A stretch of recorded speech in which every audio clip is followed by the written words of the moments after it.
I've been falling behind on my Japanese practice, so I'll start counting in Japanese. 1, 2, 3, 4, 5, 6, 7, 8, 9, 10. Oh my gosh. Okay, that's the best sound check we've ever had. We're done. That's Good luck. Hello, everybody. My name is Lat Mackey, and this is Sequence Break, a podcast that features conversations with speedrunners, TASers, developers, retro enthusiasts, and everything in between. I am excited, and this is episode number 58, to welcome to the show SchalaKitty. Thank you so much for being here, SchalaKitty. How you doing? I'm doing great. I hope you all are doing well today, too. Okay, so I'm going to try to do like a brief resume here, and I'm sure I'm going to leave off like half the things. So please let me know if some of these things are accurate. You've done some speedrunning. Yep. Are you still a Valkyrie? Or still involved with Valkyries? I left the Valkyries at the end of last year. Okay. So a previous member of the RPG Valkyries. Awesome. You have participated in GDQ events such as Frame Fatales?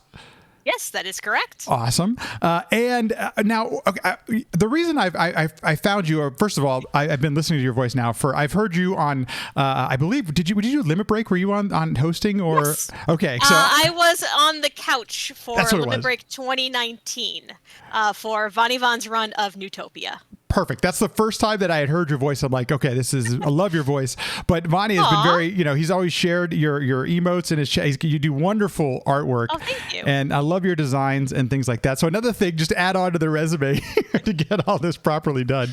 But you are associated, and forgive me, but what is your association with the Final Fantasy IV free enterprise community? Let's start with that.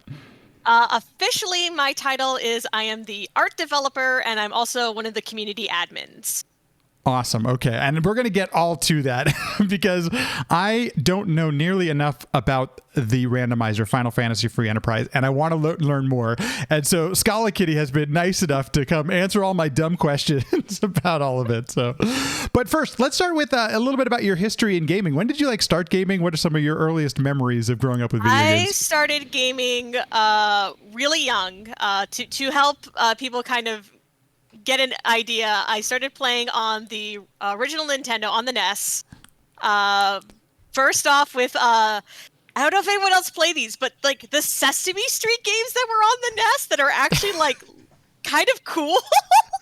Okay, you're the first person to ever say that, by the way. It wasn't Mario, it wasn't Mega Man. No. Sesame Street. That's awesome. Yeah, there's a pair of Sesame Street games for the NES, and those are the first games I ever played growing up, because I started gaming when I was about 5 or so, something around there. No, but we definitely did have Mario in the house. We had Tetris. I definitely remember trying my best to learn how to play Tetris. So we started, and of course we played Legend of Zelda. I know for sure we had 1. I think we had 2 as well. But I actually grew up in a from what I understand now, is a very unique situation. The people in my house who gamed were my mother and my aunt. My dad had zero interest in video games. And so it was my aunt who started all of this. She was in college at the time when the NES came out, and then she brought it to our house and was like, oh my god, y'all have to play video games. And my mom was the one who actually fell in love with games. And so the way I often sort of describe it is that video games, especially the Final Fantasy series, that was my bedtime story growing up. My mom would wait until the end of the night, after all the chores are done, you had to brush your teeth, do all that kind of good kid stuff, and then she's like, okay, we'll play Final Fantasy the first one first for a little while, and then you can go to bed. And then we sort of repeated it with Final Fantasy IV, originally released as Final Fantasy II on the Super Nintendo. So that was sort of the way I kind of got into games, was it's this cool story, and there's all these sort of challenges you have to kind of take on, and it was sort of this thing where it's there was never any gender bias right. When I was growing up about who gets to play games. It was no, my my aunt and my mom played games, and then I was the older between me and my brother, so I was the one who got to play all the games first because he was too little for a long time. But we did play a lot together when we got our Super Nintendo, and I have a lot of really good memories of playing games with my brother, especially Kirby Superstar Saga. Oh yeah, we loved to play. We spent like a whole summer playing that game together, and I was even nice and let him be Kirby because I wanted to be all the really cute helper characters. Absolutely. I will say, so at least for people that have been on this show, that it sounds fairly unique. Your family embracing video games. And it's not, at least in my family, it wasn't like it was shunned upon, but my parents were not the ones playing the video game system. So, you know, you did chores or you did something to earn your time to play the video games. What a wonderful idea to make it the bedtime thing, because first of all, there are some really rich storytelling in Final Fantasy in general. So what a great way to learn and to go through it that way. And plus you get to share it with your family members. That's actually really cool. So it's social right from the beginning. Yeah, and the Dragon Quest series too. I should like throw that in there. We did play those, so we played like a bunch of like the old retro games, and we like my brother still has our family SNES. Like he kept it. Jealous. So jealous. And I know, I am too. And he kept all the cartridges, so we actually have some like pretty decent ones. Trying to remember if I think the rarest one we got, I think we still have Earthbound. Oh, wow. So, hold on to that.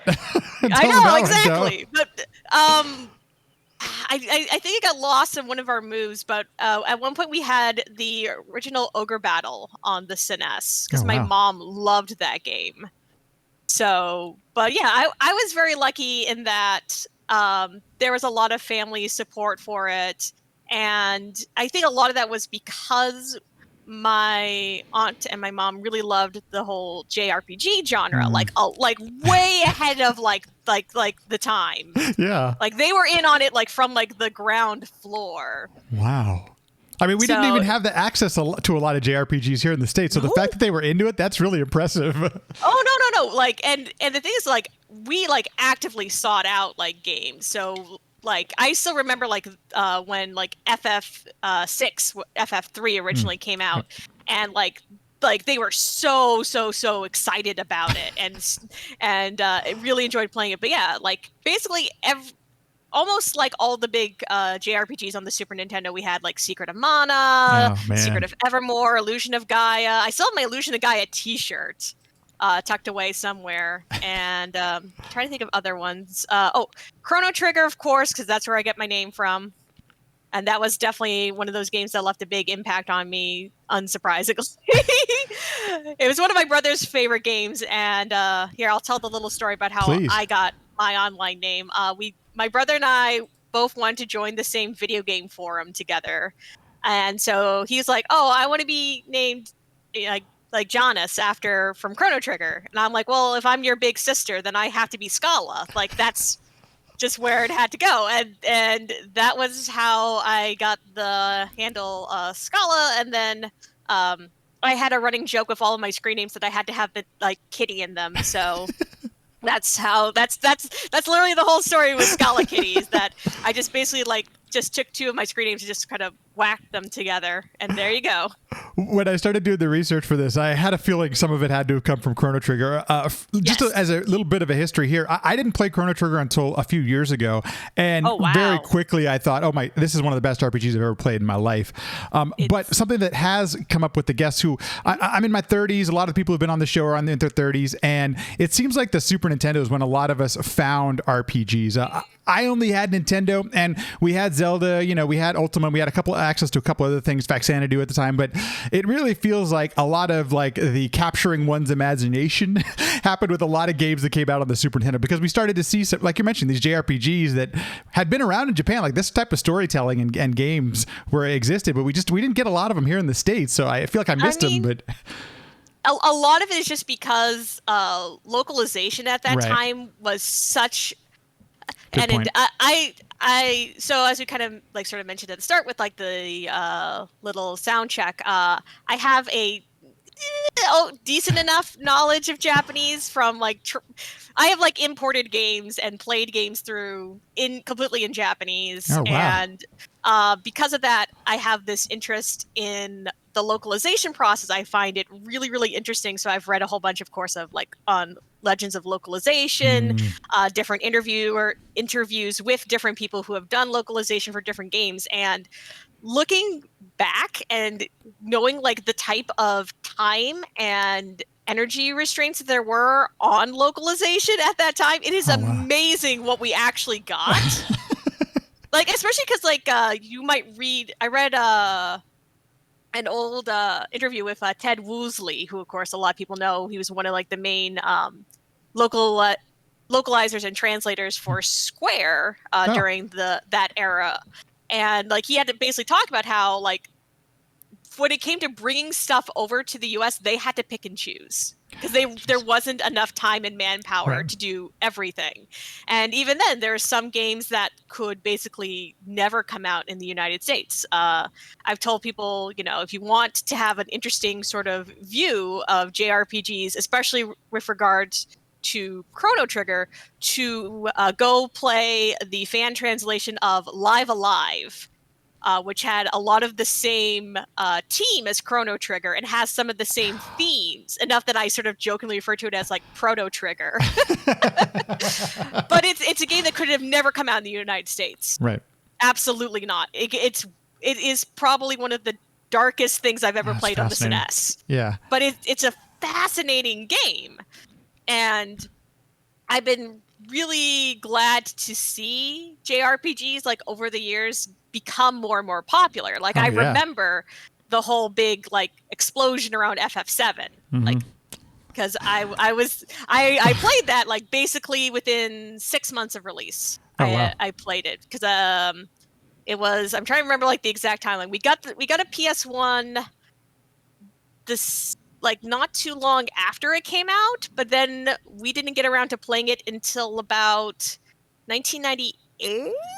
That sounds about right. Okay, yeah. It was around the time of my. I remember that it was around the time of my birthday because I had a sleepover for that birthday, and it was like, all right, cool, I'm gonna hang out with all my friends. But also, I really just want to play more Final Fantasy VII, and none of my friends were like at all interested. And I'm like, but it's so good. And they're like, but we don't want to play Final Fantasy VII. I'm like, but I do. I kind of had the exact opposite experience with you. I didn't have a PlayStation 1 growing up, but my friend did. So Final Fantasy VII was a very social experience for me. We played it almost exclusively with friends, and it's where I really found my love for the JRPG genre. And I didn't understand half the things that were happening in the game. I was blown away by the graphics and the sound and everything like that, especially as the storyline takes some twists and turns, especially around Disc 2. I'm like, what the hell's going on in this game? But it didn't matter because it was so much fun. I will say that FF7, like even though a lot of people associate me with FF7 and FF4, like sort of like two of the main games I get like associated with, because I love FF7. It's the original, the compilation, the remake. I love all of it, and FF7 is like this sort of like interesting like turning point kind of thing because and I have like this theory that for a lot of people involved with like who love JRPGs, FF7 is a turning point, not just for the game itself, but also because it came out right around the time a lot of people started going online.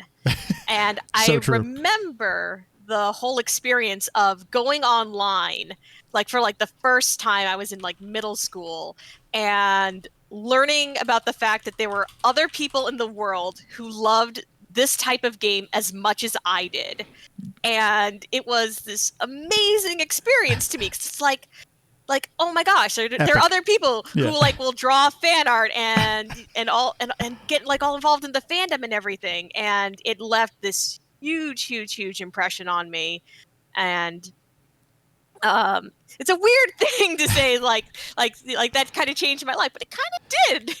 I'm glad you brought up the online aspect of it, because I was just looking it up, because I feel like that's about the time I found GameFAQs. And I know, say what you will about GameFAQs, it's an outdated and everything like that, but I'm looking up, it was founded in 1995, so I'm sure Final Fantasy VII was my gateway by the way, like you, a gateway to a whole different new world and everything like that, but also being online and things like that. That's so interesting. I've never actually put that together, but you're saying it. I totally agree with that. I'm sure that's when I started looking at the internet because I love this. Who else loves it, you know? Yes. Yeah, that was more the thing because, I was sort of growing up. I was kind of known, I grew up in a small New England town.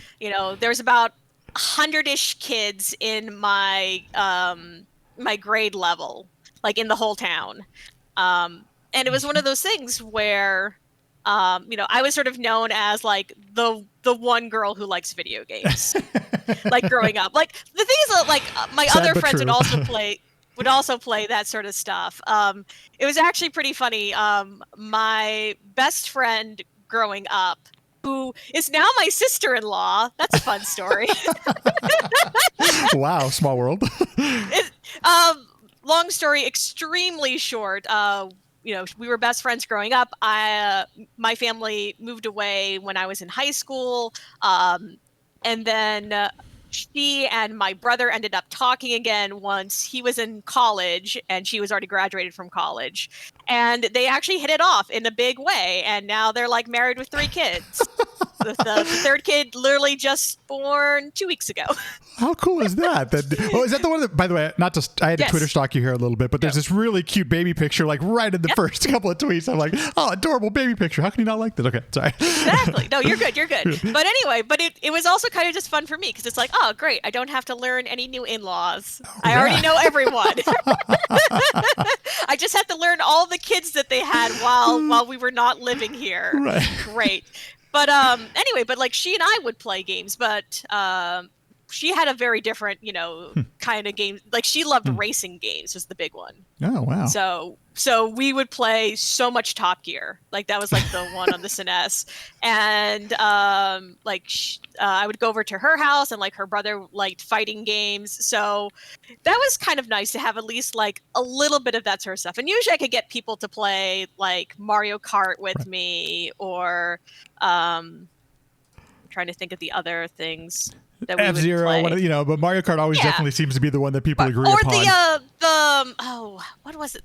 The one that uses the Super FX chip. There's like that racing game. Yeah, F-Zero. It is I think it's F-Zero. Yeah.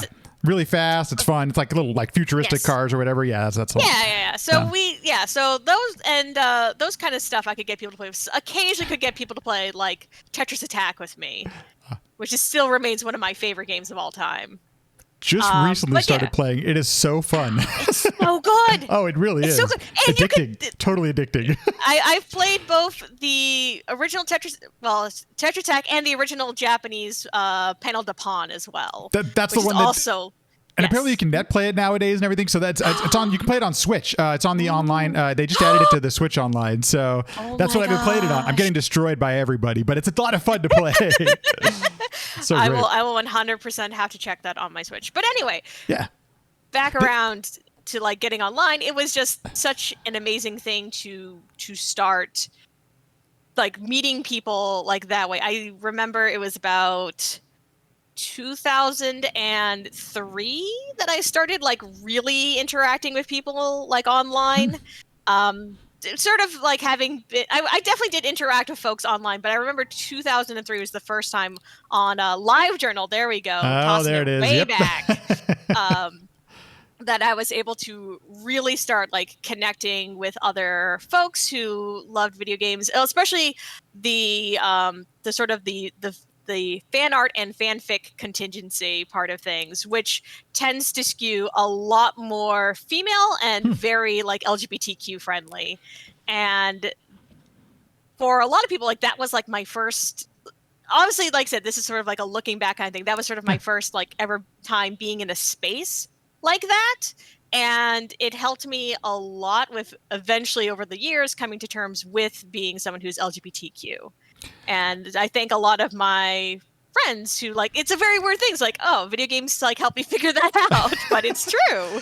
Well, and that makes it's so. I'm glad you bring that up because I think it shows where we'll end up. 20 years from there. But at that time period, I'm sure that you might not have been able to find that kind of community. So it was. I don't know. As somebody who I didn't really get online. Like, I know this is going to sound very strange, but I didn't join online communities until I started speedrunning, and it wasn't like I was avoiding it or anything. But I wasn't aware that there were people out there who were like into this stuff. I know this is the stupidest, ignorant thing, but I'm like, oh my gosh, there's all these friendly people out there who are into this whole thing. So I'm jealous almost that you found this, early on. I found it early on because I loved stuff so much I couldn't shut up about it. Mm-hmm. There's a lot of it. Yeah, fair. And I've been very, very lucky to have made some wonderful longtime friends through that. There are people who I've met back in 2003 that I'm still friends with, cool. which That's the really main cool. one being my partner,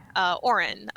We met because I loved what they had to say about FF7. And I was just like, someone who gets it and who actually cares about Zach, who's now a major character, but at the time was just this very sort of squirreled away little part of the story. And I'm like, oh my gosh, we should be friends. And now it's, years and years later, and we've, been in a relationship for a long time.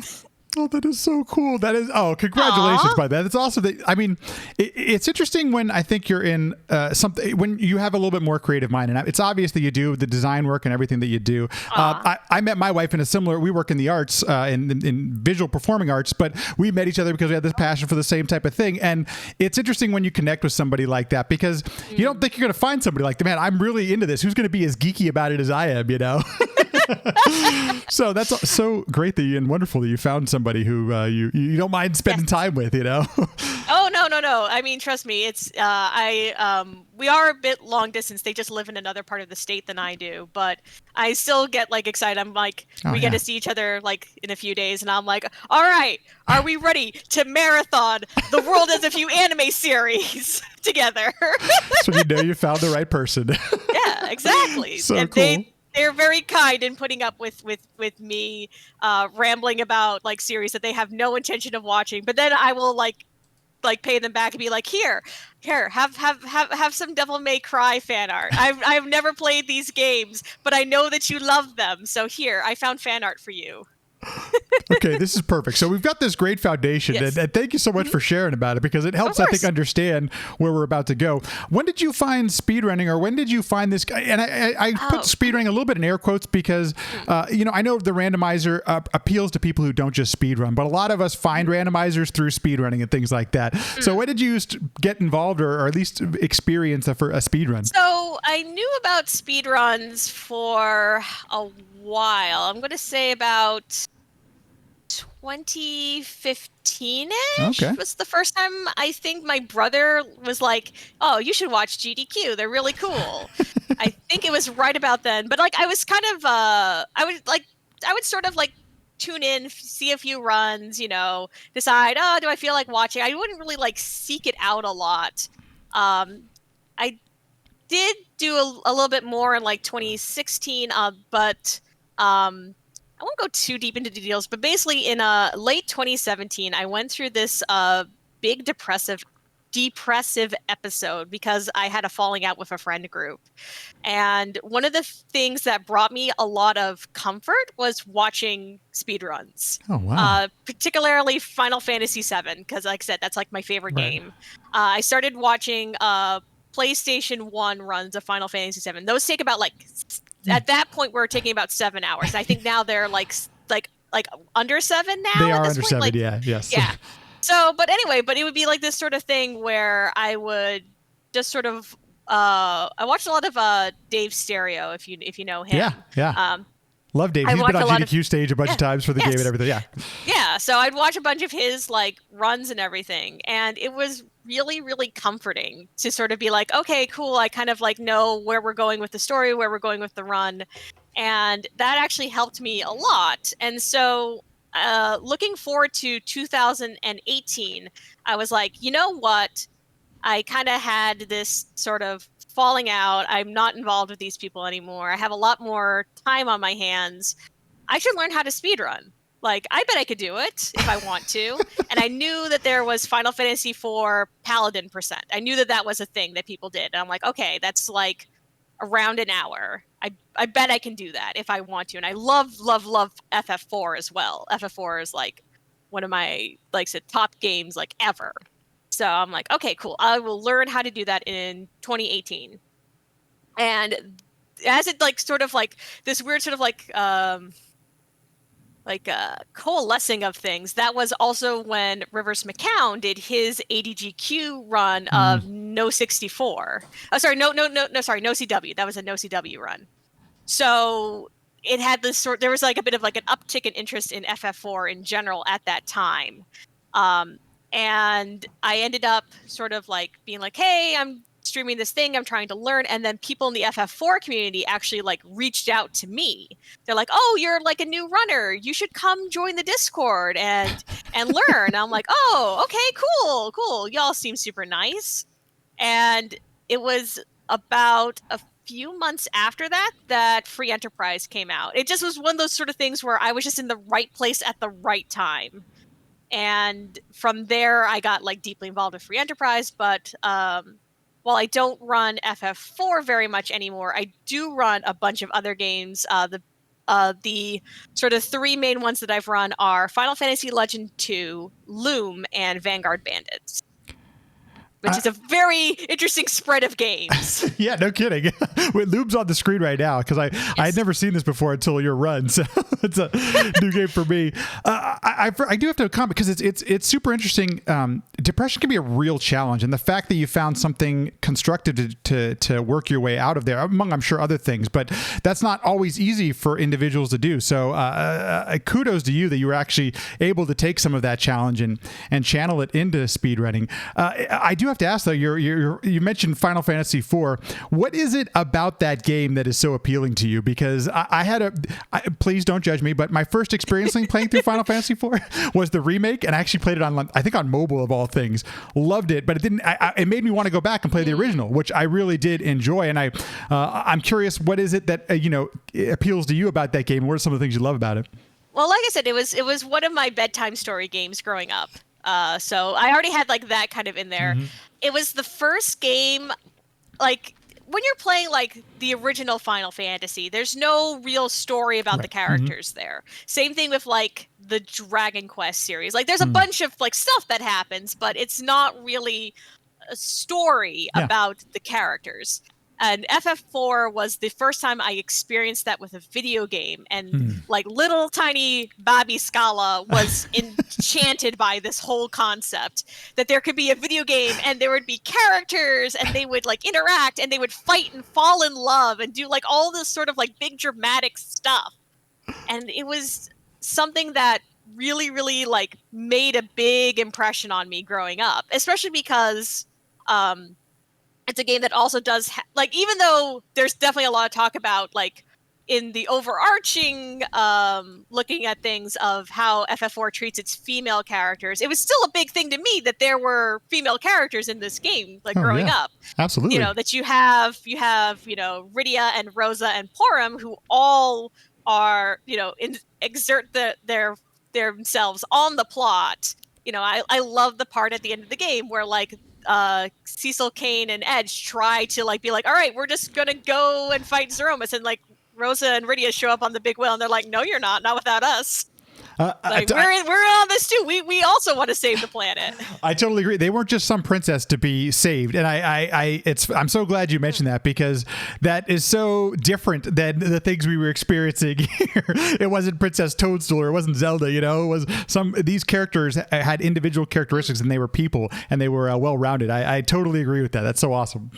Yeah, and the thing is, this is one of those things where I understand why with the releases of the Final Fantasy games got skipped around on, but it is one of those things where it's like, oh, I wish we could have had FF2 like at the time when it came out because of the influence it has on series. I'm one of the few people who is like a big fan of Final Fantasy 2 and like defends it very adamantly, because FF2 at the time, like in the 80s, was already pushing a lot of interesting boundaries with what it was doing, especially with its female characters. You have the Princess Hilda, who like she's your leader, and you have Maria, who's like always in the party, and even though her storyline revolves around being concerned about Leonhardt, that's still like pretty different. And then you have like Layla, the sassy pirate, who kind of comes in and like almost like like kidnaps your party, and you have to like prove yourself. And then she's like, all right, cool, I like y'all. And having that like out of sequence with our releases, because FF2 didn't come out like in the US until the time FF10 came out. Right. And it's one of those things where it changes the way you look at things. Same thing with like Absolutely. FF5, like coming out like fairly late as well. And that's a game that has like almost like is a majority female cast. That's so interesting, because I probably didn't play Final Fantasy IV or Final Fantasy II until like 2015 or 16. And as an adult, somebody who has now experienced games with strong female leads and others, it didn't have that same kind of impact and resonance that it could have had it come out in the early 90s. And that's such a really good point. That is unfortunate, and not much we can do about it nowadays, but such a good point that it really could have had an impact on, it could have had an impact on the gaming landscape in North America, for all we know. I know. Well, like I said, it definitely had a personal impact on me growing up. It's great. And so the characters in FF4 were like the big draw to me. But I really like the story as well. Even though it is kind of like looking back now, it's a little bit like cliched, but you know what? That's fine, because it was still this game that was trying really hard to push a bit with like in terms of story and everything. And there's this line that we like in the community, like the FF4 community kind of gets like teased about, which is justice is not the only right in this world. Someday you will see. And that's because FF4 is also, I think, almost like today, still kind of radically about forgiveness. And I don't think we talk that up enough, that the story really begins when Cecil seeks out not only justice, but forgiveness. And that starts with self-forgiveness. He was part of this really exploitive and cruel system, and he has to forgive himself for being complicit in that before he can start fighting against it and fixing it. And at the end of the day, like, he forgives our leading antagonist. He forgives Golbez for also being part of that same sort of system.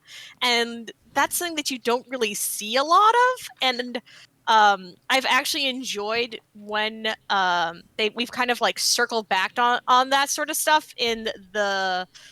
I haven't really played too much of the afterwards, but I played the Dissidia series, which actually has a lot of really interesting like follow-ups. And I love the fact that in the first two PSP Dissidia games, they actually did really well by Golbez, of all characters, where he has this sort of role where he's nominally on the bad guy side, but he's actually working for the good guys. And oh no. Technical difficulty. Oh, okay. Sorry, I lost you there for a second, SchalaKitty. You still with us? Okay. Yes. No, I'm glad because you're right. Especially, I haven't. There's so many games out there. It's impossible to play them all nowadays. But forgiveness is not a theme we deal with a lot in gaming, and it's a theme that works quite well. And almost, I mean, something that is. You're right. Kind of. I don't even think about it as radical, but hearing you discuss it and talk about it, it really is. It's kind of this unique thing from that time period. It's really interesting. Yeah. And also, I like FF4 as well because gameplay-wise, it's in terms of difficulty, it's in a really good sweet spot. It's not too easy, but it's not too difficult as well. And the systems in it are fairly straightforward, where like all the characters kind of have an assigned job, and they kind of move in and out of your party, and they have like this sort of like really specific skill sets. And I actually tend to recommend FF4 as people's first Final Fantasy game. Oh, interesting. I'm like, you're going to get basically all the high notes that you should be getting from a Final Fantasy game. You're going to get a good story, there's going to be good characters, and you'll be able to kind of work your way through the system fairly easily. It is a sort of like a starting like JRPG point, because it sort of has a lot of this codification of a lot of like JRPG tropes in it. especially with like the way the battle system works and everything. It was the first game that introduced the ATB that ended up, basically Yes. going through like several generations of Yes. Final Fantasy games. So that's for all those reasons and more. That's why I usually recommend FF4 to be people's starting point for Final Fantasy. So that's interesting. And I was curious then, before we get into free enterprise, are those some of those foundational things what makes FF4 such a good place to be for a randomizer? Like, I'm curious if there's something in the structure that just sets itself up to be randomized. So a lot of the structure actually for free enterprise revolves around the use of key items. So there's a lot of like, you have to get this item to be in order to do this thing. Gotcha. Is like a big sort of like theme in FF4. And that is sort of the real that's the real reason why it lends itself so well to the type of randomizer that free enterprise is. This big open world system that we drop you into the game with an airship, and that's and one key item, and that's it. And then you have to go figure out the rest for yourself. So, okay, you're taking the words right out of my mouth. So, if somebody had never heard of or didn't know what free enterprise is, how do you describe what exactly free enterprise is? I get to do this for a couple of for events. So, free enterprise is an open world Final Fantasy IV randomizer developed by the wonderful Boardface. We take that story that I just talked about, we chuck it out the window, and instead we turn the game into a giant scavenger hunt. The key items, the bosses, the characters, the shops, the treasures, those all get randomized, and then it's up to the player to figure out how to explore the game, how to make progress, and eventually either fight the final boss Aromas, or you can also set that you just have to complete all the objectives that you get in your checklist at the beginning of the game. I first played it, like I said, I kind of mentioned this like right around the time it came out. So this is back in 2018 was when I first played it.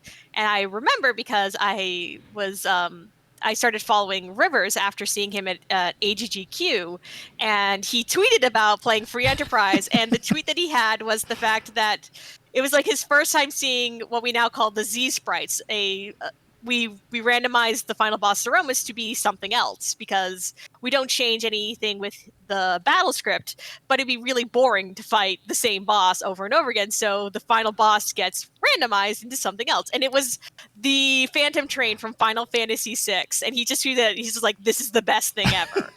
And I was like, okay, I'm already down with this. Yeah. I want to play this. And from there, I ended up helping to design the tracker icons that we still use, and then making layouts for the streams. And then eventually I kept like giving Boardface, like being like, hey, here's some sprites that might work well for Zeromus. And he's just eventually was like, do you just want to do this? And I'm like, yes. And then I think with the first update, I think it was something like 160 sprites. Oh my, wow. That's a huge. And then we also now have what we call the Fab palettes. So when you play Free Enterprise, everyone gets new outfits. This was to help differentiate characters when you have duplicate characters in your party. And then it just became a thing where I just kept making them until Board had to literally tell me to stop. Because we couldn't fit more on the ROM. No. And then when we started having our own channel, I started making emotes for the channel. Oh, cool. And then I got involved with like admin work and everything. And that's kind of how I ended up like being where I am today. I just kept saying yes to things. Oh, that is so cool. That's so awesome. Well, that leads. So if let's say I have never played through Final Fantasy IV, can I still like, is it tough to get into the randomizer? Or is it designed, or is somebody doesn't have experience with FF4? Can they get into can they get into Free Enterprise?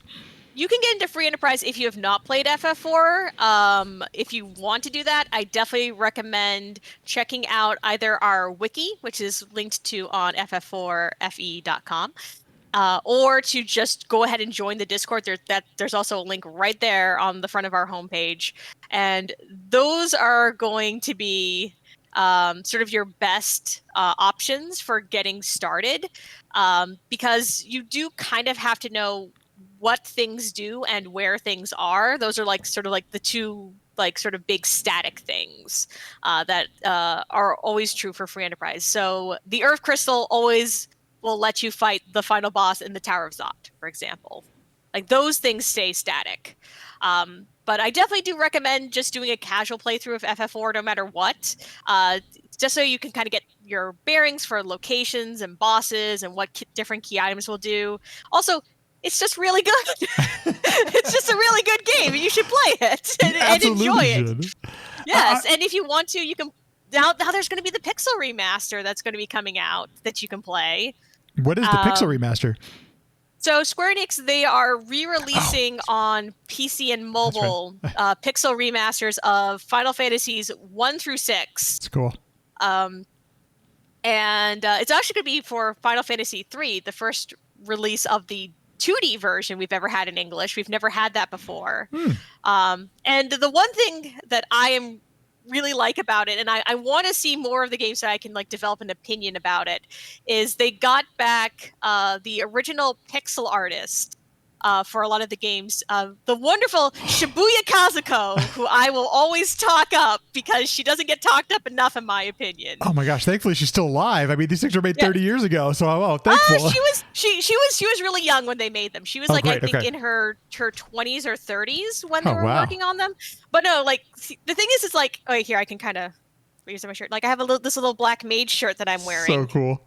Like she made like so much of what makes Final Fantasy with her wonderful sprite work, and she doesn't get talked up enough, and she just seems like this really interesting person in video games. And she has put out a book. She did put out FF Dot is the name of her book, so which is all about the sprite work of the early Final Fantasy games. But I'm really excited that they got her back to like sort of like give like a final like say on like the different sprites. That is so great. So in console, she was the one overseeing the whole like, hey, this doesn't look right, that does look right. That's awesome. Yeah, and she's a wonderful follow on Twitter if you can read Japanese, even if you're just like machine translating her tweets. And it's great to see her sort of talk about how she's taking on the Pixel remasters as a conversation with herself, with like her past self, and like finding interesting ways to update them. But yeah, if you like a lot of the early FF games and you like the way the sprites look, you have a lot to thank Shibuya Kazuko for that. Oh wow! So. Great shout out. That's so wonderful. There's my big Shibuya Kazuko shout out. Yes, she's hopefully getting some due. That's great that she's, that they are working in consultation with her, because that way, there's an authenticity to that this person was around when these things were originally created, and the fact that they have a hand in the remake. That's wonderful that we can do that kind of thing. Question for you. So on Ocarina of Time, when you're playing an Ocarina of Time randomizer, there are various settings you can put to make it more difficult. Speed running glitches, clips, those kind of things that you can only get an item. You can set where the keys are located and things like that. Is there a way to customize your randomizer experience when you're playing free enterprise like that? Oh, absolutely. It is. We get real granular with what you can set up for. So I'll sort of go through like how randomization kind of gets handled. So our randomization is mainly based around changing locations rather than values, is kind of the way I like to describe it. So for example, you could be climbing Mount Hobbs and you might find Rosa, the white mage, up there, where in the original game you'd find Yang. If you recruit her into your party, she will mechanically be the same Rosa every single time. So she'll have the same skills, she'll have the same spells every time, she always will be able to use the same equipment. And this is what we call rewarding vanilla knowledge. So if you have a Rosa in your party, you know exactly what Rosa will be able to do and how to use her. And we kind of keep that the same for pretty much everyone. The only character who we do adjust is Fusoya.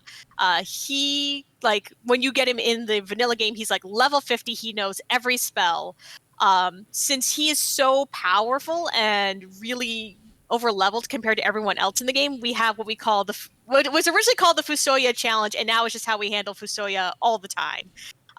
He gains spells and HP by defeating bosses. So you have to be like go and do more and more work in order to get him fully powered up. Now you can turn that back on though if you want your full powered foo. That's absolutely a setting that you can do. We have our bosses. Those get scaled to the locations that they appear in, and they take on the stats of the spot. But they retain their original battle scripts and any of their elemental or racial weaknesses.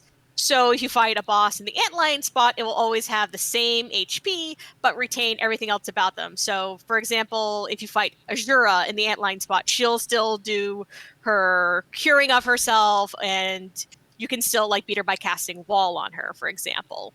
And she'll still take extra damage to any item that does bonus damage against mages. There's one boss, Mom Bomb, that does have an HP boost over the default HP of any spot, and that's mainly just to account for how her fight works. Then we have our shop and treasure shuffles, but the stats on any individual item and the effects of any consumable item will always remain the same. So Defense Sword is always a Defense Sword, always has the same stats, will be equipable by just Cecil and Kane, for example. We have adjusted prices, though, from vanilla to better balance our economy.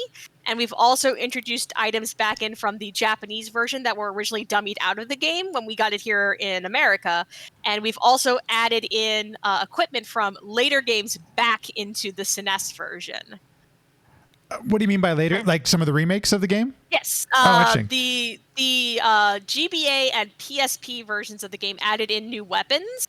And we have added those into Free Enterprise now with the use of the Supersmith flag. That is so cool. And so you get one special weapon per seed. That is completely random which one you get. If you play with this is a flag that we had come out a few months ago called Sea Hero, which is a fun challenge flag that makes whoever your starting character is the hero of your seed. So you cannot dismiss them. They are permanently in your party. And even if they die in a battle, they still gain EXP. They have to do the challenge on Mount Ordeal solo. But if you go to Kolkol's Forge with the Adamant Rock and the Legend Sword, he will make a Supersmith item just for them. And usually those items have been ported back from the advanced version and the PSP version. So that's sort of our way of bringing in some newer stuff into the SNES game. You mentioned balancing some certain things and trying to find what is the right balance of this and that. And is that something that's continually tweaked and trying to find that? Okay, so that's the reiteration of the randomizer. We're beta testing right now, and part of the beta test is to introduce the concept of tier 8 for our items, which only consists of Cecil's two strongest swords, the Excalibur and the Crystal Sword, and the Adamant Armor, which is the strongest armor in the game. Now they have their own specific tier, and we've moved around the tiers of other items as well. So we do try to kind of keep up with the meta and to rebalance things accordingly. That's super interesting. And you even beta test. I mean, this sounds like any AAA title that's an online game at this point. That there's still you're basing this around what the community, how the community is interacting with the game. That's fascinating. Excuse me. Okay. Yeah, and go ahead. No, please go ahead. I was about to say the other sort of big thing we do. This sort of came about in, I'm trying to remember if it was version. Pretty sure it's version 3 was when objectives came about. If any of the other admin or I can pull up the change log. I can pull up the change log and remember when objectives came. We have a complete change log available, so we can actually keep track of exactly how everything has changed over the last 3 years. There you go. Dr. Cossack's throwing out version 3.0. There we go. Yeah, version 3. Great. So that because the thing is, I remember. When that originally was in discussion. It was in discussion while we were at RPG Limit Break 2019, when we were all like there in person. We actually did have a whole big conversation about the objective system. So I knew about it like way ahead of everyone else. But I obviously could not say anything. Right. But I remember distinctly like Board and I like sitting together having a conversation and being like like, if we want to make like a dragon hunt mode, what bosses actually count as dragons? Because not all the bosses that look like dragons count as dragons. That was one of those things that didn't end up getting made in the final version, but it was definitely something that we talked about. But we have the sort of 2 ways you can beat the game now, which is we have objectives, which are basically like a laundry list of things you have to do to be able to either win the game or to get the crystal. The crystal is the item that allows you to fight the final boss in the game, Zeromus. So you can't fight him without that crystal. And from there, if you're playing with a seed that is what we call win crystal, you then have to also have a way to get to Zeromus to have full go mode. So you can either do this traditionally by taking the darkness crystal to Mysidia and raising the big whale, which is sort of the spaceship. Yes, there's a spaceship in this game, and you get to go to the moon, and then you have to go through the giant moon dungeon to be able to get down to Zeromus. Or what we did is we have made a direct route to Zeromus's boss chamber through the cafe in Toroya that you open up with the pass. In the original game, this is just like this little optional like dance hall area, but now we removed that and instead made it something that was very interesting for gameplay. It's so interesting to hear all of these things that are in reaction to the community or in reaction to the way people are actually using the randomizer and playing the game as it exists. What a game like this doesn't exist without the community. I mean, just to be perfect, like the way that you're describing it, and I'm curious, when you all started coming together to do this, because it seems like I've now for a few years now keep seeing all these community events. Tell me a little bit about the community around this game and how it seems like many of you are quite passionate about it. We are very passionate about it. So communities, it came out of the existing Final Fantasy IV vanilla speedrunning community. Got it. So okay. A lot of the people who were involved early on were people who were involved with vanilla Final Fantasy IV speedrunning. The biggest person being Rivers McCown, who sort of was and still is an admin and still listed as one of the devs because he helps out with a lot of the gameplay side of things. Since Board, the developer himself, is not the best FF4 player, whereas like Rivers has had like world records and everything. So Rivers does a lot of the play testing in response to kind of the things that Board wants to do, and they have like their own sort of conversations about different ways to make the game interesting. But we've actually worked really hard over the last 3 years to make our community very welcoming and also very inclusive. We've been lucky enough that we have had people who had women and we've had LGBTQ people on the admin team from the very beginning. And I think that has been really, really good for our community because it meant that from the very start, we were making sure to keep the community welcoming for those folks. And we're very lucky that we have a very like outspoken segment of people who are, like I said, who are gay, who are lesbian, who are bi, who are trans. We have like basically every shade of the rainbow is welcome in the free enterprise community. And that's something that meant a lot to me specifically. As someone who kind of said like Final Fantasy and like the fandom around it like helped me figure out a lot of that stuff about myself. And I wanted it to be a place where people felt comfortable being their authentic selves with us. And that has meant like a real lot to me. I'm going to try not to say this without sarcasm, but it's so interesting when you have people who are involved with the community from the very beginning, what you can do and what kind of community you can create when people are diversity is something that's not an afterthought. It's at the beginning of this whole thing. And what you're describing is just a perfect example of how, a lot of things I would, how this could impact communities in general. So that's wonderful to hear. That's so interesting. And that's probably why it's such an inclusive space. Yeah, exactly. And I've done like what I can. Like I was the person, like I said, who I do all of our stream layouts. And it was around within like the first year of us doing stream layouts, I was like, can we put people's pronouns on every single stream and make that like our default position in this community? Yep. And we did it. And we do it every single stream. Everyone has their pronouns up on the screen where everyone can see them.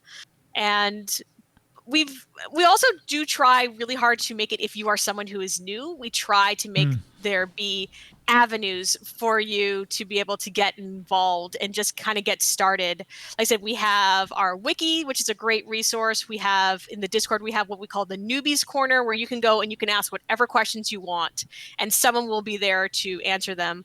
And something we did recently is we now have a new role in the community called sages. These are people who are really, really good at this of the game, people who are frequent runners and racers, who a lot of them will take time out to actually like sit down and like talk to people and answer their questions and help people learn and grow, which I think is amazing. And something that we've started doing within like literally like the last like month or two is we started up a new community club called the Pink Puff League by our wonderful Restream lead, Asuka, that is literally just there to help people who are new get used to racing and to encourage people to come out and play.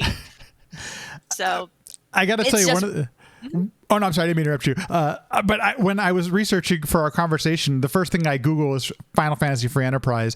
And the wealth of places to learn and to just feel like the answer is just a couple of clicks away was something that struck me right away. And as much as I mentioned before we started that, like, I'm kind of dumb and I haven't played through the randomizer yet, and I haven't tried Free Enterprise, I haven't done these things, all of my answers, it was just so much information and it was easy to get a hold of. And it's obvious that you and the entire community have put a lot of time into making this accessible because it really seems that way.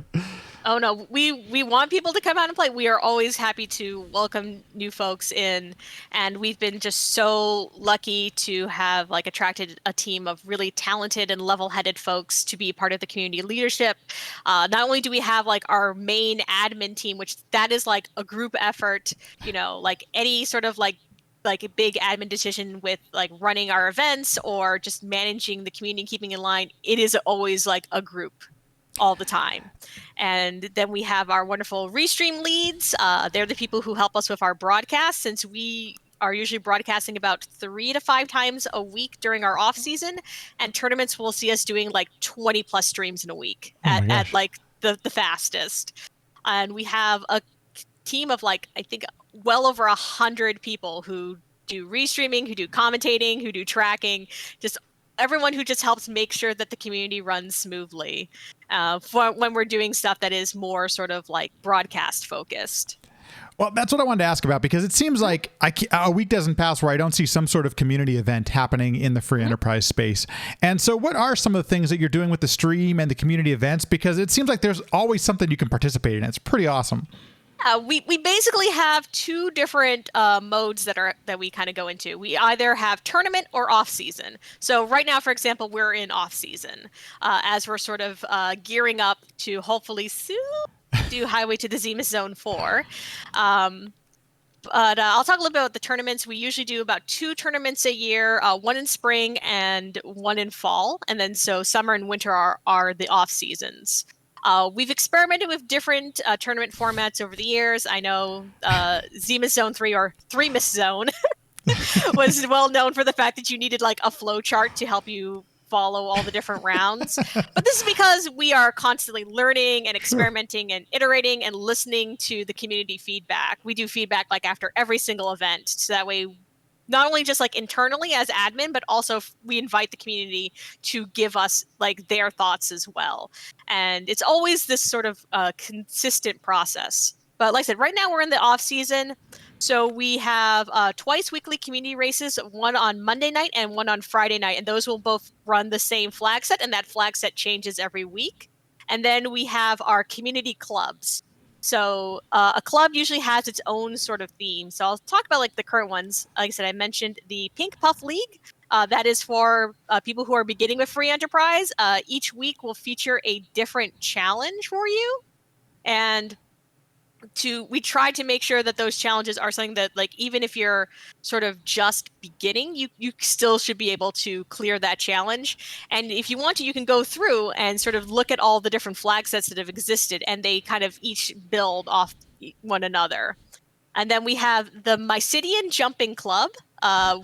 It was in 2020 that Boardface does the best April Fool's jokes. I'm going to say that right now. We have the best April Fool's jokes of any randomizer, okay?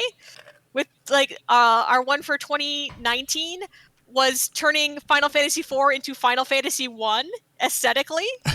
So you could have that original Nintendo experience, but with Final Fantasy IV. And then in 2020, we have push B to jump, where you can push B and you jump on the overworld. No. So this allows you to skip like tons of the game by jumping around. Also, everyone in battle can also push B to jump like Kane does. And then, so that's yes. so amazing. Who implemented that? Like, how did they even? Board! Of Board course, does all this. right. He does magic. That's all right. That's amazing. Yes, but and so that became its own like meta. Like there's this whole, and so we have push B to jump as its own thing that you can do. That has its own sort of like defined meta. The one that we actually have, it was actually running this evening, and I hope they are having fun. Which is the Sunday Slapdash, where the flags are random. No one knows at all what you're going to be playing until a half hour before the race starts. And sometimes, like this week, the flags are also a mystery. We have a whole setting where you can literally make it so you have no idea what any of the flags are on your seed, and you just have to figure it out as you play. And that's how they're playing the Sunday Slapdash tonight. If you're playing that, you have to be a bit more experienced, right? To be okay. That's definitely on the more experienced side. And then the final club is Wacky Races. Again, April Fools is a big thing in free enterprise. For 2021, Boardface implemented the 32 different wacky challenges, which add like weird effects to the game. And then myself and fellow admin Zoe Vermillion got together and we created an entire club based around the wacky races. So every week we go through and we have a different wacky challenge and a different themed objective. We have a literal wheel we spin to figure out what we're going to be doing.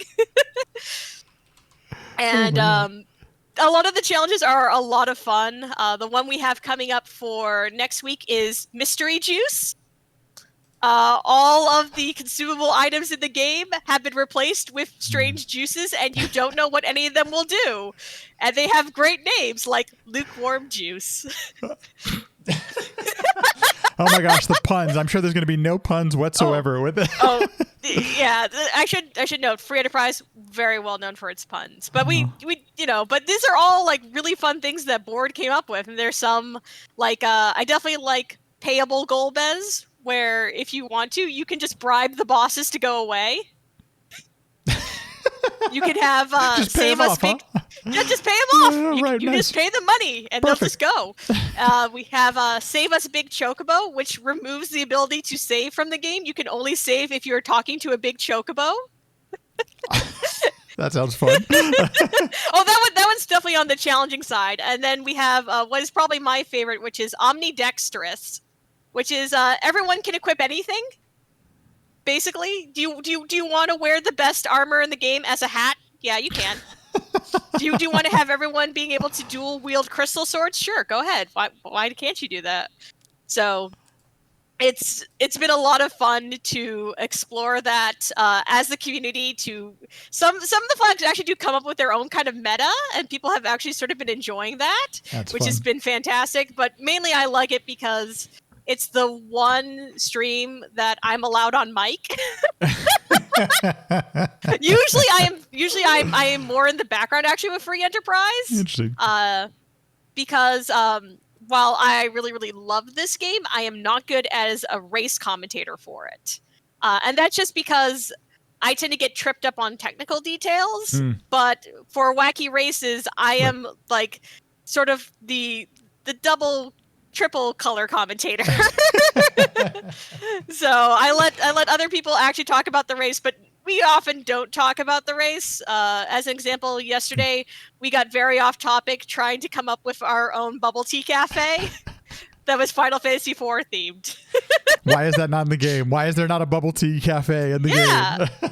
Well, there are actual like Final Fantasy Square Enix cafes in Japan, Right. And it makes me so upset that I can't go to them. I want to go to one so bad. I tell you, But they don't do that. Yeah, right. Oh man, I'm right there with you. I would love to take a trip to Japan, and feels like the video game mecca for some of this stuff. That actually, this is probably the most obvious question, but how did the idea or the name Free Enterprise then come about? I'm already getting a sense of it, but how was that the name that got decided? Because the airship you get in the game is called the Enterprise, and we give it to you for free at the start. It's also just a great pun, and we love puns in this community. It fits perfectly. It's so apt after hearing all these things you're describing. You've already answered this question, but as the community continues to, evolve, and there's a meta that evolves and things like that, how does development take place nowadays? Because it sounds like the game is still actively developed and there are new things happening still. For example, I'll sort of, because people do know that we are beta testing. Some of the things we beta test are things that we think would make for interesting things in tournaments. One of the beta changes we have is the addition of the gated quests only flag, which means that when generating your list of objectives, it can only be quests that require a key item. It cannot be any of the sort of I try to make sure I say this correctly. Sphere 0 quests. So, Board has kind of like explained this to me, the concept of spheres in randomizers, where Sphere 0 is anything you could do at the very, very start of the game. Oh, interesting. Okay. And then Sphere 1 requires 1 key item to do. Sphere 2 requires 2 key items to do. And you kind of go outwards from there. And so the idea of making there be a gated quest only flag makes it so that way Sphere 0 cannot be one of your required objectives. So to remove something like Antlion Cave, like that can't be a required objective. You can still go there and get a key item from it, but it won't be something that helps you unlock your crystal at the end. So that's, for example, is a change that we made based off of meta. Like looking at the meta sort of thing, that was something that Penguinator, one of our admins, specifically really wanted.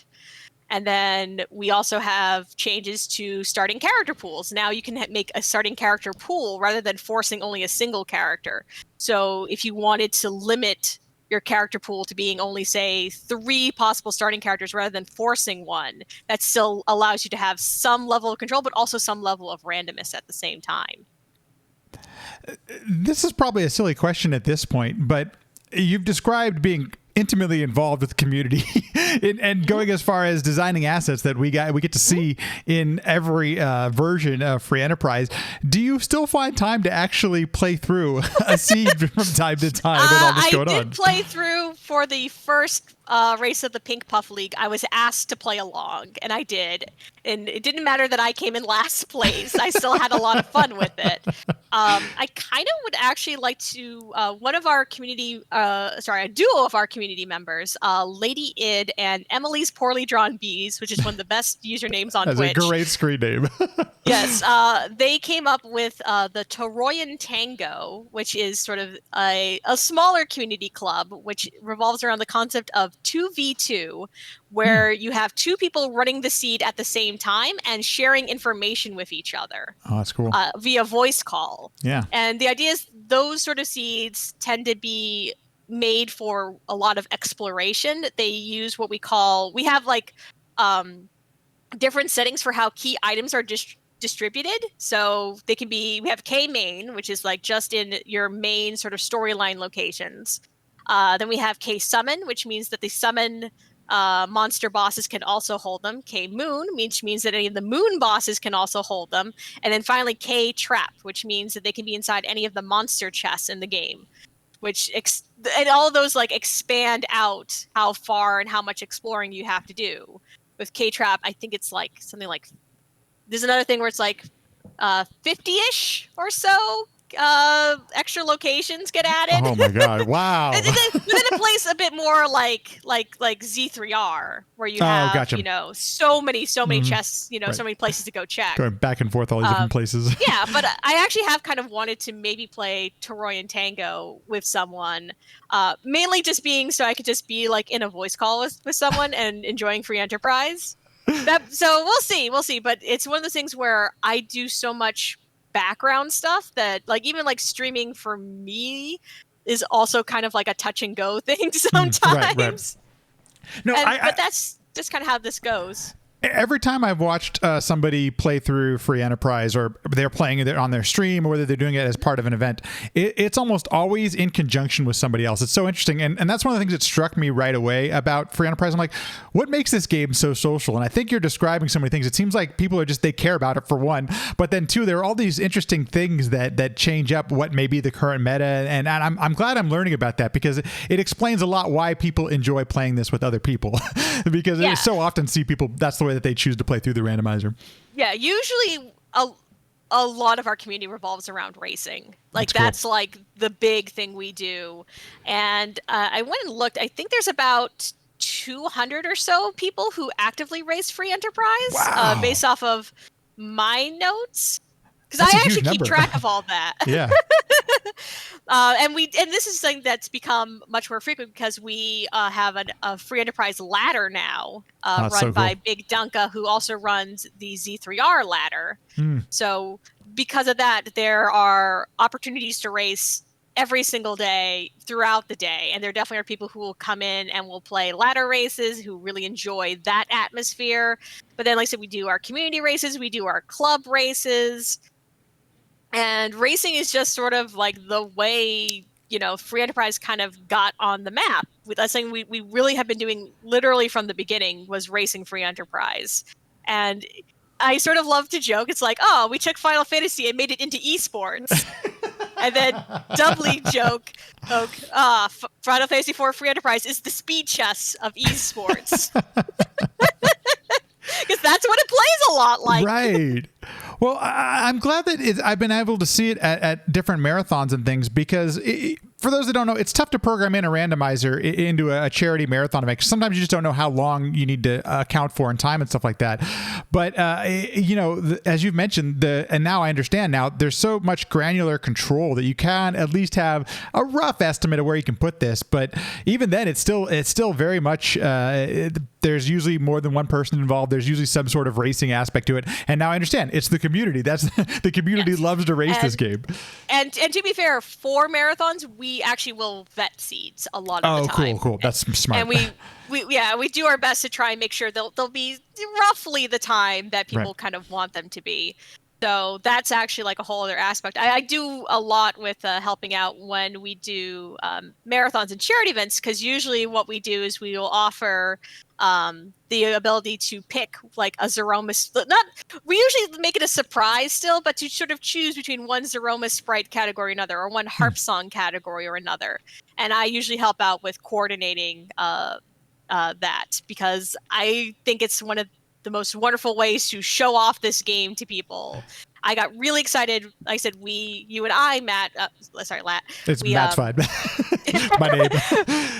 Okay. But we were there at Power Up with Pride. Like that's how we first started interacting. Like I was so excited to show off Free Enterprise for Power Up with Pride because both me and our two harp composers worked really, really hard on making sure that we had good Z sprites and good harp songs for everyone. And I was so happy when it was my choices were the ones that won. So we got to do, our harp song was Good Riddance from Hades, which taking a 2020 game and porting it back to the SNES is amazing. And then the boss that we had was Battleline from Celeste. And it was so cool to sort of take these newer games and bring them back to the SNES. And that's to me part of the fun of both the Z sprites as well as the harp, is when we get to kind of have that experience, this sort of weirdly out of time, anachronistic experience with the game. But I think it's really fun. It's a great way. I mean, people really enjoy Hades, and what better way than to get into also the game you might love. So it's a great melding of old and new. Yeah, and that's something that I really like doing.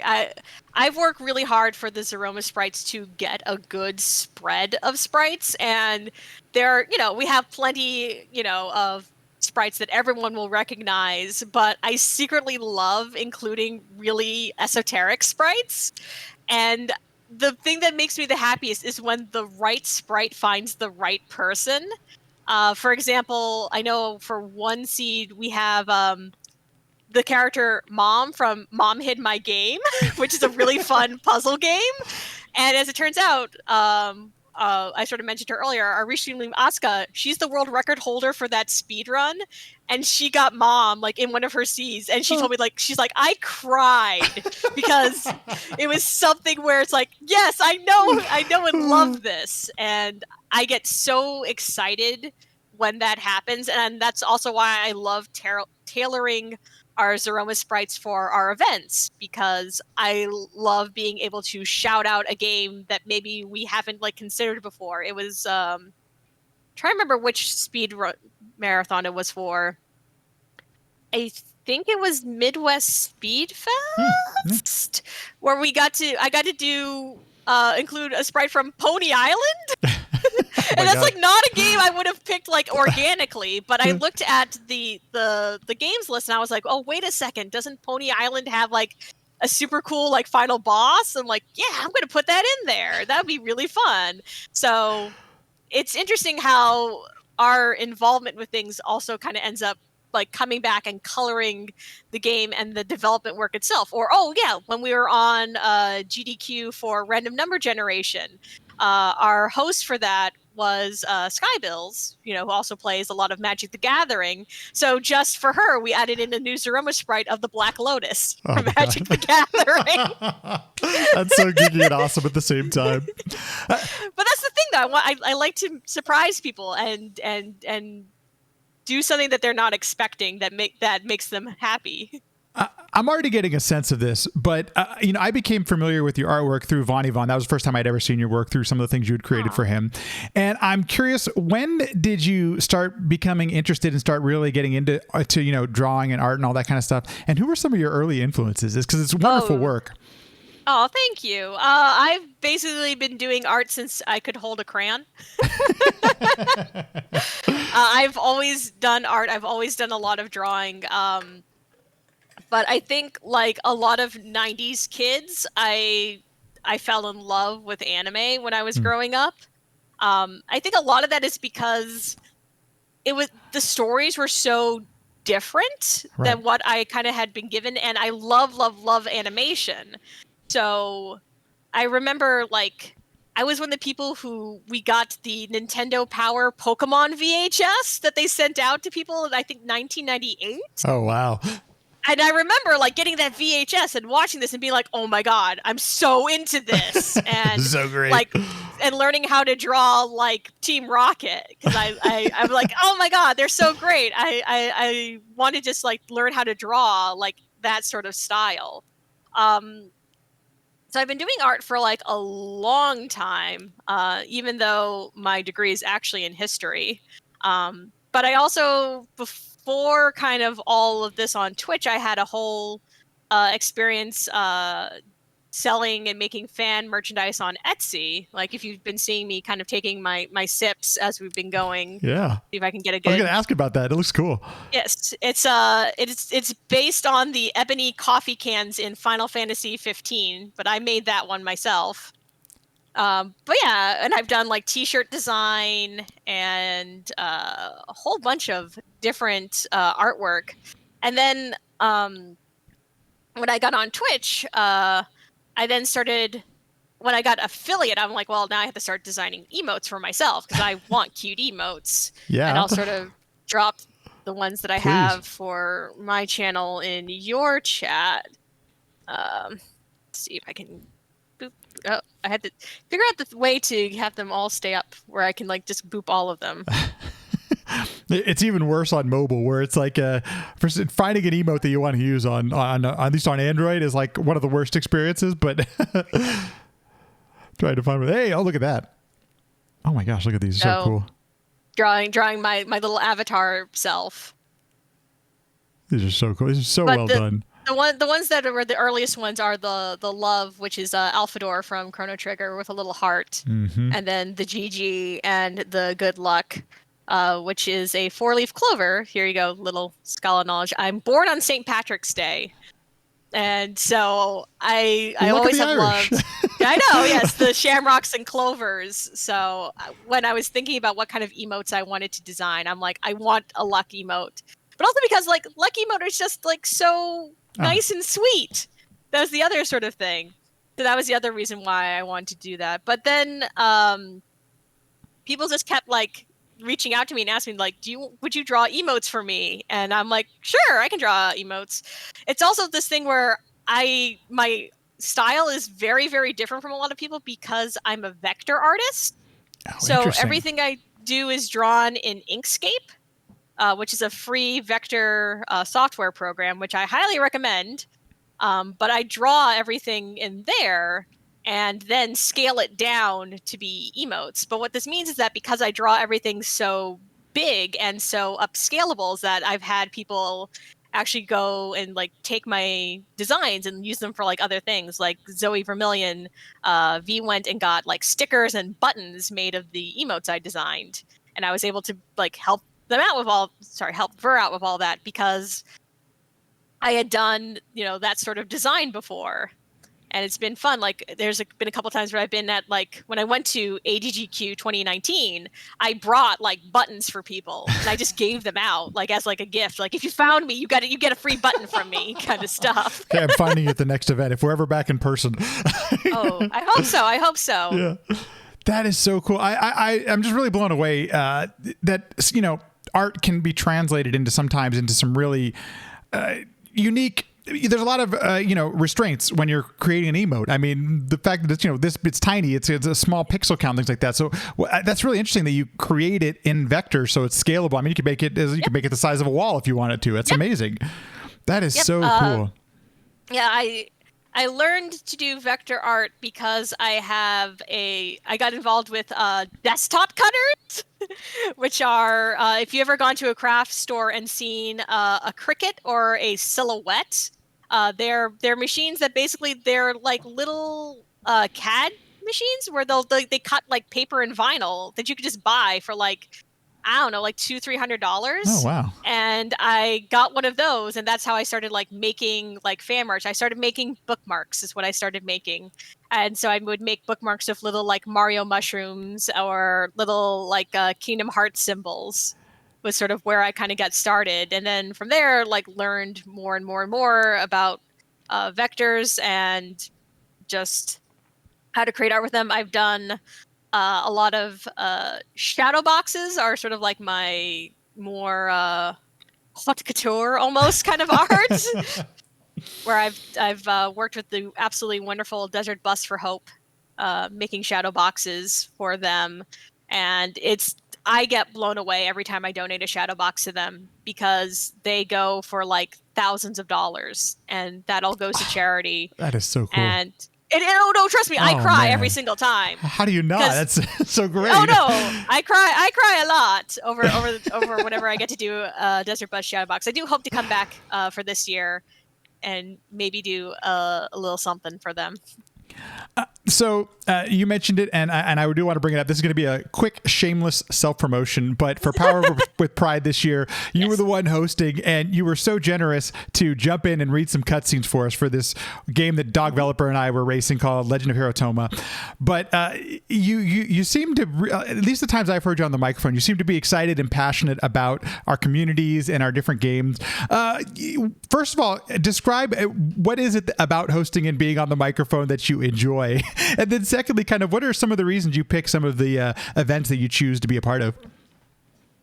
Yeah, so about with like hosting and commentating is like, I really do, especially charity marathons. I love charity marathon energy so much. It is like one of my favorite type of spaces that exists because usually they are overwhelmingly positive and fun, and you're doing something that actually will help people.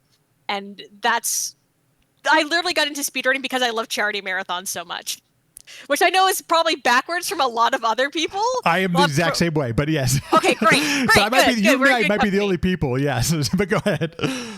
So that's why I started speedrunning, because I'm like, I love video game charity events. Where can I go to be involved in video game charity events? Speedrunning. Okay, great. Let's do this. Totally. And also, I want folks to be having a good time, and I'm not like when you came to me to read like cutscenes. I'm like, yes, absolutely. That's like You the didn't even stuff I hesitate. love to do on the mic. That's I did when I was in college. I did a whole bunch of amateur voiceover stuff, Oh, cool. like, and that's talking about like my partner Oren. Like that's like was like the big thing that brought us together as like friends. Is they really wanted to do like fan audio dramas, but they're like, well, to do that I need people, and I was like, I'll do it, sure, Jump right whatever. in. Well, especially because they wanted to do Kingdom Hearts was the series they went, which is one of my favorite series. It's great. And they needed someone to play Lark Sheen, who she's one of like the villains in the series. That's right. Yes, and I was just like, oh my god, I will absolutely play Lark Sheen. And it's so fun to play a character who runs completely like opposite my personality. Right. That's so interesting. Yeah, but there's sort of like this running joke with like Free Enterprise, because I do all the Zoroma sprites, that people are like, oh, well, you must really like antagonists. And I'm like, yeah, actually, I do. I like antagonistic, like, you know, like my favorite Final Fantasy character is Sephiroth. And I mean that like completely unironically. Like that's my favorite. You might be the one, but okay, that's fair. Oh, no. Trust me. I know a lot of wonderful Sephiroth fans out there who like Sephiroth fans are some of the nicest people you will ever meet. Like for some, like especially like the people in the fan art and fanfic communities are really, really fun people to talk to. And I've been really happy to make like a bunch of friends in that little like sort of like niche within a niche of the FF7 community. I try to think of it objectively, but Sephiroth is just one of the most, he's just so memorable, for one of the most memorable Final Fantasy characters of all time, I think. But maybe it's because of the time that it happened, you know, all that kind of stuff. So it's a lot. I think it's also to go on a side trip for a moment. I think a lot of it with Sephiroth is that if you are someone who also likes the compilation of Final Fantasy VII, where we have like Crisis Core and Before Crisis that deal with him before the Nibelheim incident, right? Like you have like this really, really interesting character arc, and the fact that it's so dynamic, right, is what actually. Like, I love a good dynamic character arc, no matter which direction it's going. Totally agree. I love a good fall from grace. I love a good redemption arc. Either is great. I'd love just to see characters grow and change. It's like the big thing.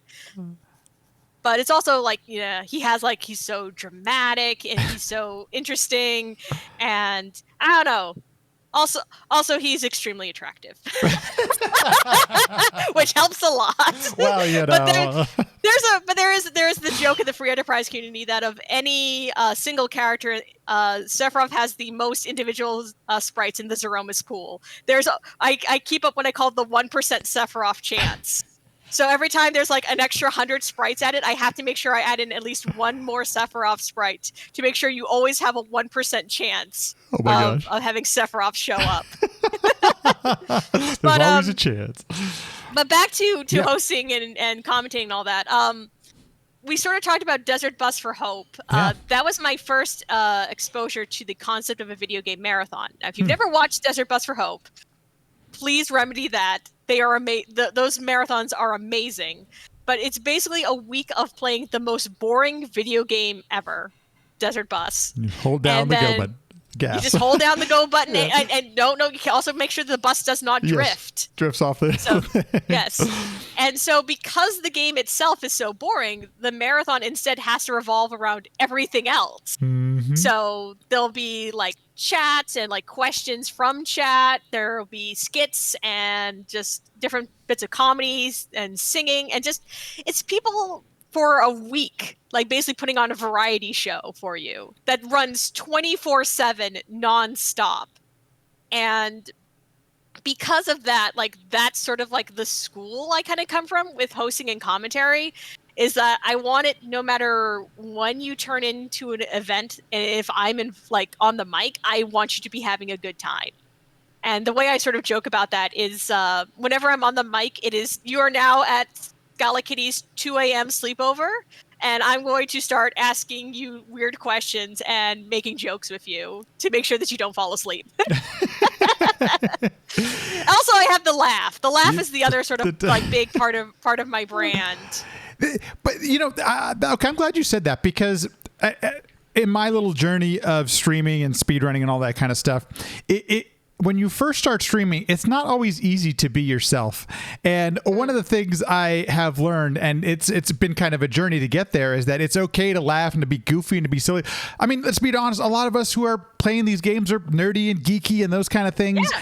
And to find that voice is not always easy, especially if you're a bit more introverted and things like that. So I'm glad you brought that up, because it's okay to laugh. Yes, we're here for an important cause. Power Up with Pride. The Trevor Project is this amazing charity, and you want to be here for a very serious cause, a very good reason.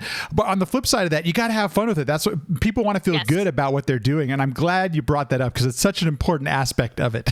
Yeah. And we said about the different events I like to support. I definitely have been lucky to be involved with, like I said, I'm very open about being LGBTQ. My entire time in the speedrunning community, I've been very open about being bisexual, and within the last few months, I also came out as genderqueer, and I get to sort of by the end of this month, I get to do my first sort of event where that's sort of come into play. I'm going to be involved with speedruns for trans liberation. Going to be playing Loom, hopefully. I'm the bonus game for Saturday, so I'm really excited that I kind of get to bring sort of that sort of energy and that sort of voice to games. Because of like I said, we sort of talked about my upbringing, that I was brought up with seeing my mom and my aunt playing video games is a big thing, but also because I come from the more sort of creative, the fan art and fanfic side of video game culture and community, I've always been around LGBTQ people when it comes to this sort of stuff. And that for a long time, for stuff you might see on Twitch or in speedrunning, might not always be the loudest voice. Oh, sure.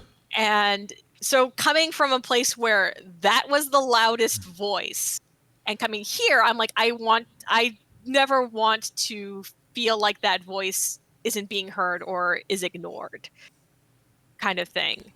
So so that's why, for example, you brought up that I've been on, Frame Fatales. I was really happy to go on there and, be one of the voices on there, and, running and, helping out.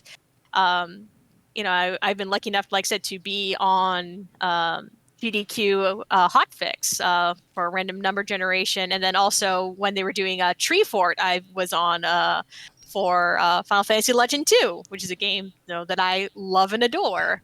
And we sort of brought it up at the beginning. I got to be involved with RPGLB 2019. I love RPGLB because they support NAMI, and we sort of talked about that. Yeah, great cause. Mental illness is something that runs in my family, and something that I've dealt with personally. So I want to support ways to help people that sort of way.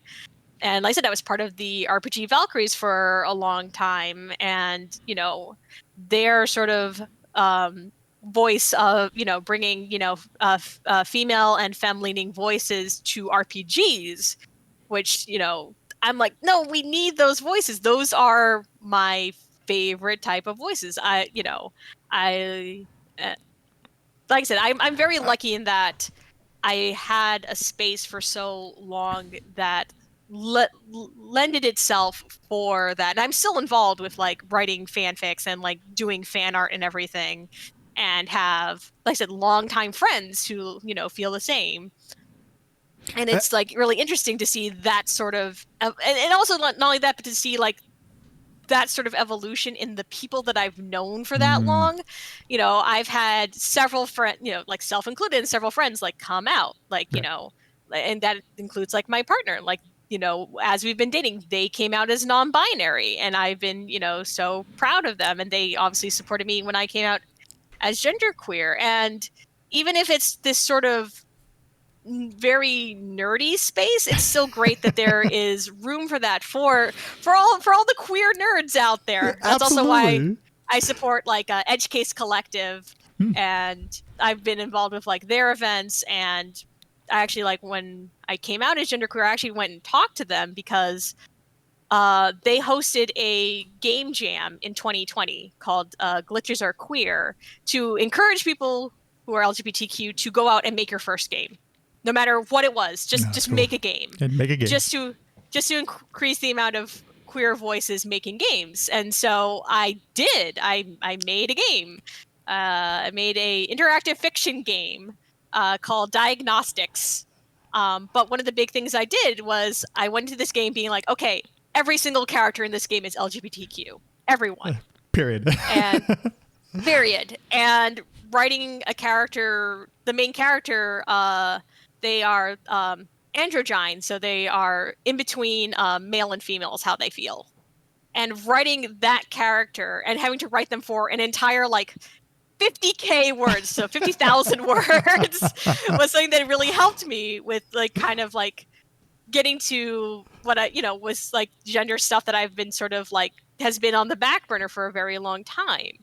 And it was, this is something that a lot of people have had that sort of same experience.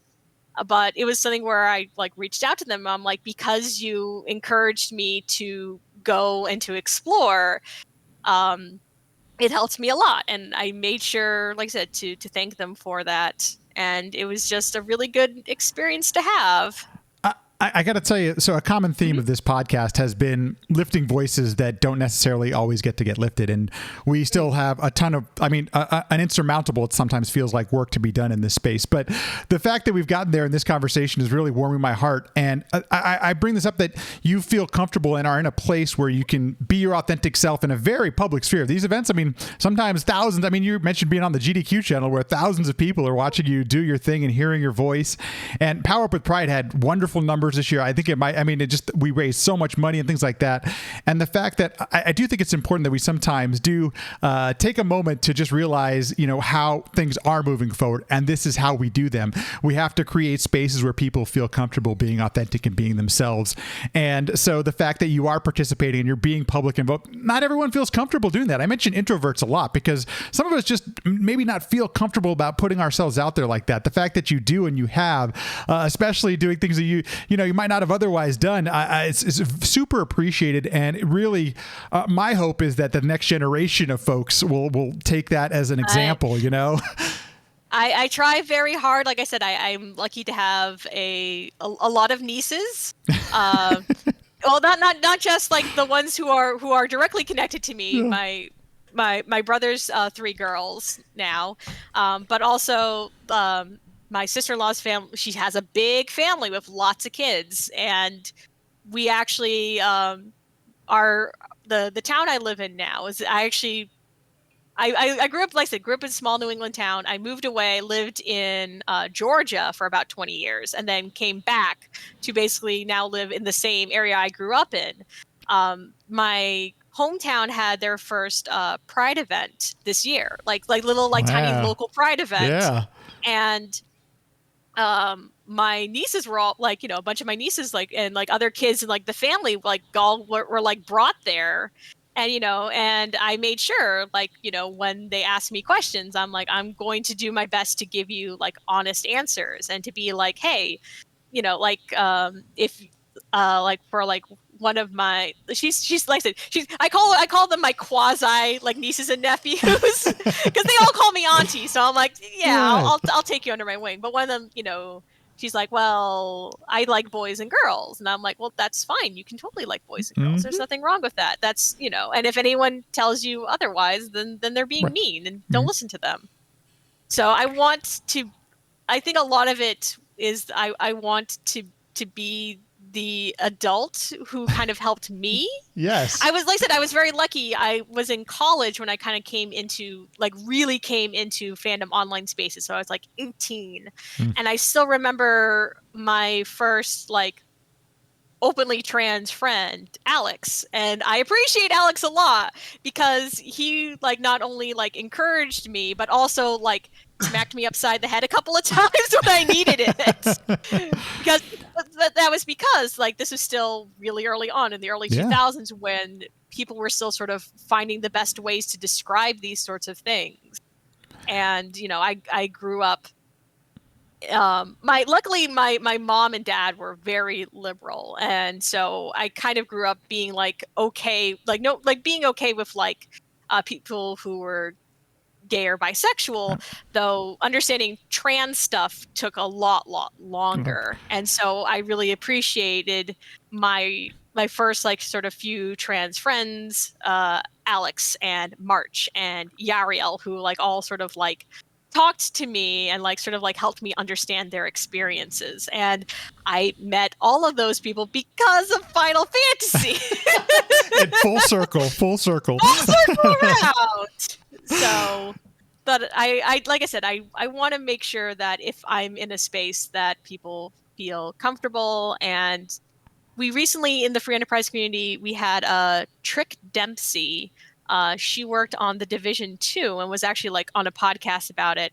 And they asked her what game that, have you played other than like, these sorts of games has meant a lot to you. And she was like, Free Enterprise. And like she told like us in the community that, and it completely like blew us away. Wow. Because she was talking about how as she was coming out as trans, it meant a lot to her to see a community where we have so many like trans and non-binary people involved very vocally and very visibly. Yeah.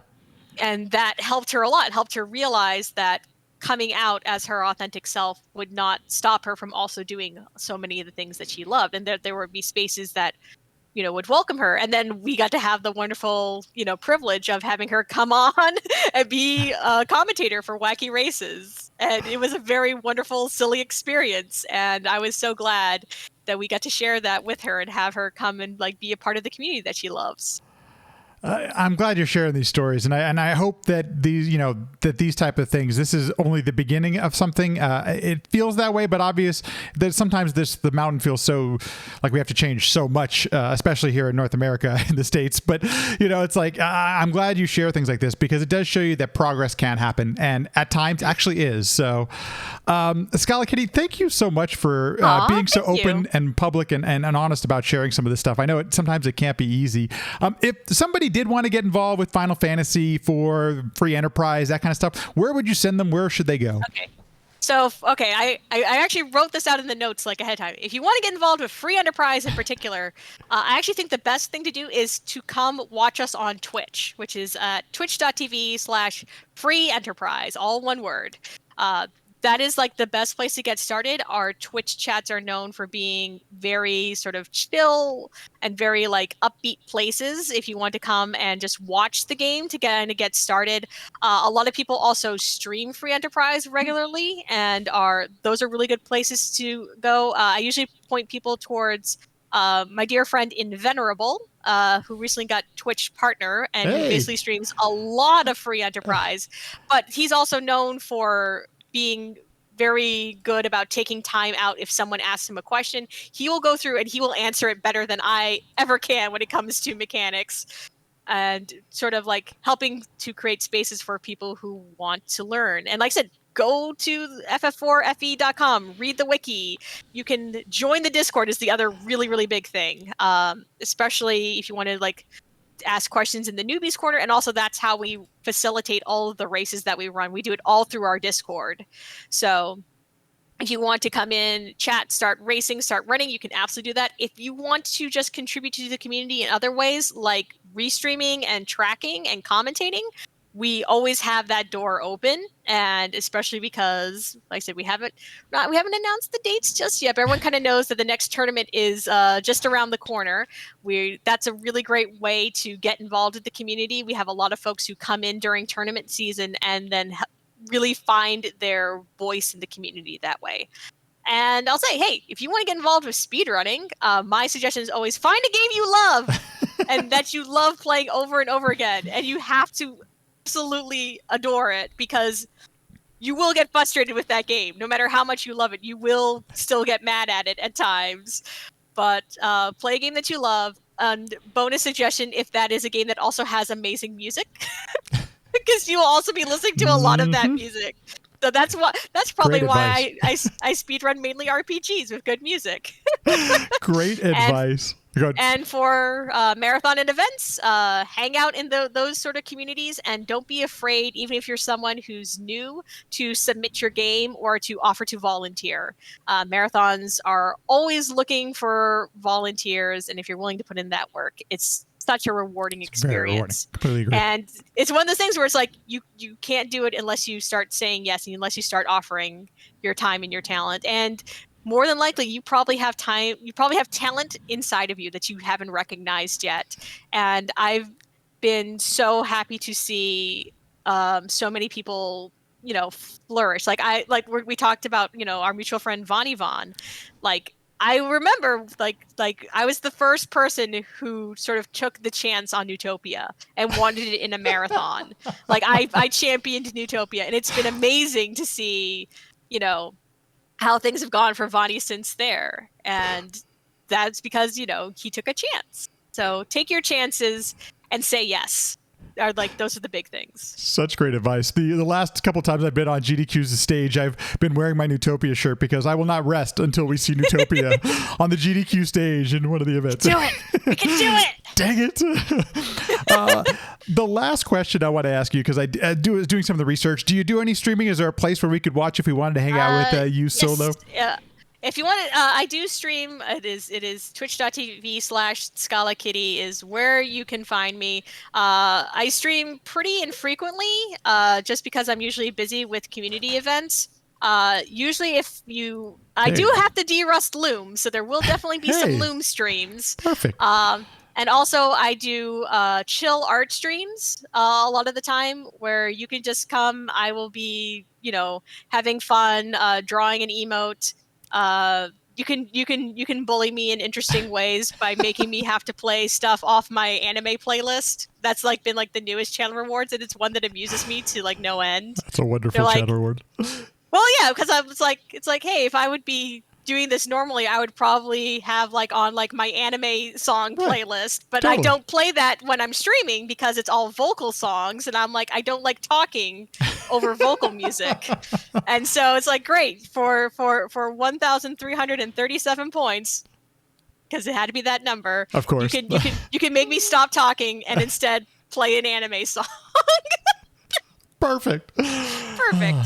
SchalaKitty, thank you so much for taking the time, and I already feel more knowledgeable and better informed about free enterprise after speaking with you. So thank you so much, and I'm looking forward to the next event now, because I'm going to know a little bit more after watching it. Like I said, it will be coming soon. Trademark. And I hope people will enjoy it. Trust me, if the people have kind of sort of seen what we've been doing. We've been running some sort of some test races, having a few discussions. So, of course, the one thing that is always fun is now I have to design an entire new aesthetic, and because each tournament has had a different aesthetic. So I am looking forward to seeing if I do decide to go with the joke I've been making, which is that every Zemus zone goes back another decade with aesthetics. Which would mean that Zima Zone 4 has to have 70s aesthetics. Because last one was 80s. So we're going to see what ends up happening. But thank you again, Lat, for having me on. It's been so much fun to talk and to maybe ramble. I did very good not rambling too much for once. It was wonderful. Thank you.